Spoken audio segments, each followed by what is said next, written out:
السلام علیکم سامعین، کیا آپ جانتے ہیں پاکستان، افغانستان، ازبکستان، تاجکستان اکثر ممالک کے نام کے آخر میں ستان کیوں آتا ہے؟ جانیے وہ بات جو آپ کو معلوم نہیں۔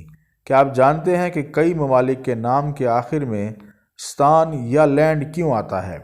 اور انگریزی میں اکثر ممالک کے باشندوں کی نسبت ظاہر کرنے کے لیے ملک ہی کے نام کے آخر میں این کا اضافہ کیوں کر لیا جاتا ہے؟ جیسے امریکہ سے امریکن۔ آئیے آپ کو بتائیں، ستان کے معنی کی جگہ کے ہیں۔ مثال کے طور پر کردستان کے معنی کرد باشندوں کی جگہ۔ اس طرح پر ملکوں کے نام رکھنے کی تاریخ بہت پرانی ہے، اور اس کا رجحان زیادہ تر وسطی اور جنوبی ایشیا میں پایا جاتا ہے۔ ستان فارسی زبان کے لفظ ستانم سے ماخوذ ہے۔ ستانم کے معنی کی جگہ بھی ہیں، اور اس کے علاوہ یہ لفظ کسی شخص کی کسی جگہ موجودگی کے معنی بھی دیتا ہے۔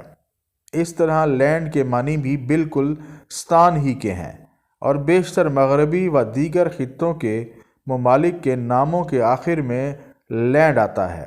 مثال کے طور پر England, New Zealand, Switzerland, Finland, Greenland, Iceland, Ireland, Netherland, Poland وغیرہ۔